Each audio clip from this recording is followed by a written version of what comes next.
This is not my Indy 500. Man, I wish this was my Indy 500. This is just what we'll call my Indy 125. It is the 50 lapper that was going on either the week right before or the same week as the Indy 500, and we had I've been having a busy time. The 2 weeks leading up to the Indy 500, we were spent so much time focused on just learning the IndyCar and getting practice in the IndyCar that took up a lot of time, and it cut into how much time I spent doing my usual ARCA racing for the week.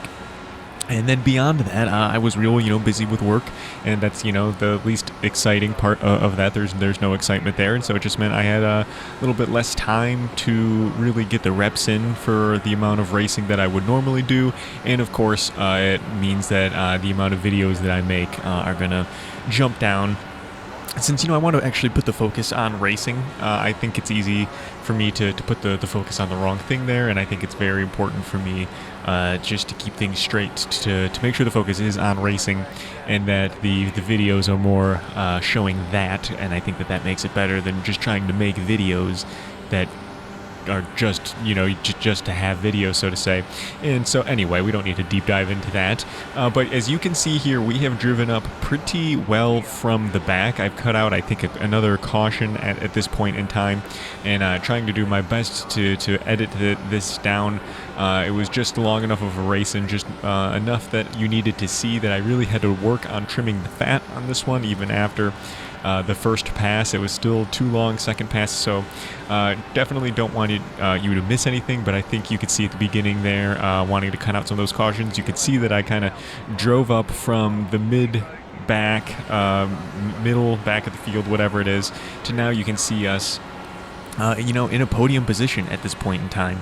And we're up at the front of the field, the tip of the spear, as it were, and some weird blocking, right, from this car in front of us, from Diego here, and I really, I didn't appreciate it, and I don't mean that. I think a lot of times people say, "Oh, I didn't appreciate the way they were driving on an oval," means that they're about to wreck them. But I wasn't appreciating the way that this guy was blocking, and I don't mind at all. I 1000% love when this guy would just, move out of my way and break the draft. He has no responsibility to give me a draft, but doing stuff like that, like he just did in front of me, just blocking me, was, I think, ridiculous and incredibly unsporting.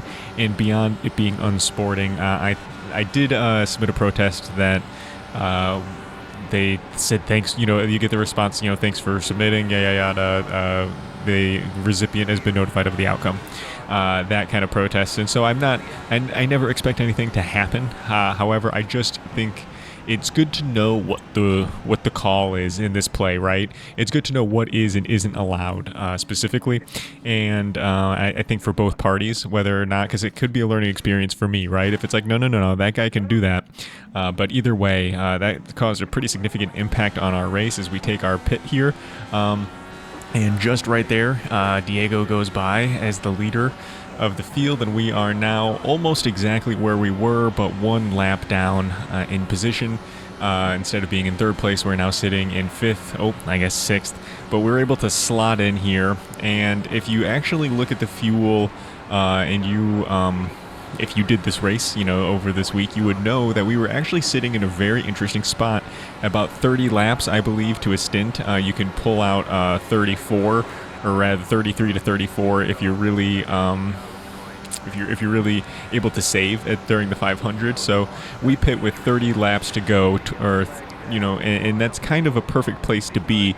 Especially now that we are just going to stay out and hope to take advantage of that, get a free pass, or just at least get a lap back some way during our pits here. And you can see everybody in front of us is going to pit, and we are going to get our lap back past the pace car, and that puts us in 10th place and on the lead lap.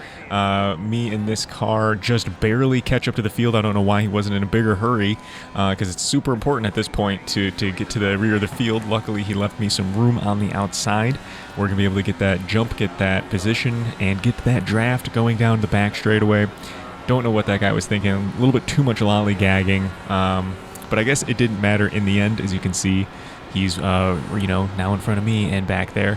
some big smoke, some big contact in front of us. I'm assuming that the caution's going to come out. I think everybody else did in front of me, but we were able to stick on the throttle a little bit more than those guys in front of us, and we're pretty much right back to where we started. Well, not quite yet. We're still, just inside the top 10 instead of just inside the podium. But I'm real happy, with going from where we were, which looked like it felt like a race ender when that bit of contact happened. And when we had that bit of contact that we didn't mention a couple laps ago or a couple minutes ago or whatever, time-wise, that happened on the back straightaway with that pink car, I thought we were going to have another race over kind of moment. But that didn't happen. We were able to luckily get out of some situations unscathed and also take advantage, like I said, of the perfect fueling stop for when that damage did happen. If it happened any earlier, that would have spelled absolute disaster for us, because it would have definitely meant an extra pit stop.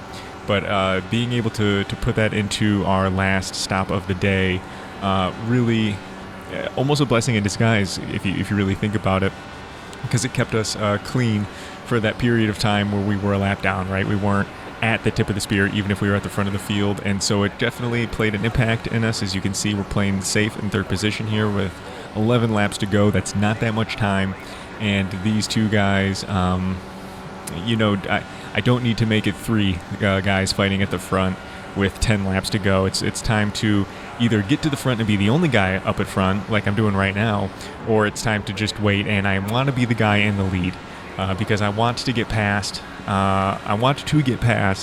Very close to the end, and I want to make it very hard for people to pass me up until the very end. And because at that point you can get a nice little slingshot, as you can tell, on the back straightaway if you time it right, and that could put you in a very, very good winning position. So I'm trying to play it backwards from lap 10 going forward, and we're sitting in second position. So I didn't get the position that we wanted to, which is to be in the lead, but we are in the second best place where we can just sit back and, like, you're going to see us lift. Nope. Interesting strategy, Cotton. Let's see how this is going to work out. Because I guess we're still only at 10 laps to go, but we're not getting into the lead yet. However, this is good practice, maybe making me realize, I think in game, that maybe this pass isn't going to be as easy as anticipated. It's not going to be just whenever I decide to, which is a good thing to do at this point in the game, so to say, at this point in my experience with IndyCar. I think I hadn't quite learned that lesson, but as it went on to rolling into the 500, that was something that I really learned. And there is the lift from Turner Bronson, and he now wants me in the lead for the remainder of the race, because he wants that primo position of being able to make that last lap pass. However, like I was saying earlier, I want to be in the lead at this point in the race because I want to get past. I want people to be anxious behind me, and as we cut through a couple laps, they stay behind me. They don't make any kind of moves, but here comes the guy in third making a move all the way from third into turn one, and I let him have it, as well as not really being able to do it too much. He had a hell of a run there. He was coming real hard. And so here we are, lap 49 to 52 to go on the back straight, and we pull a Pato here. We lift, and maybe that was a mistake here, but I don't know. Maybe I should have go for the lead. It still seems way too early to go for the lead, so we're going to lift and keep ourselves in second position going into the last lap, and I think that is the place to be. And I'm definitely not going to pass here on the front straightaway because it seems way too early.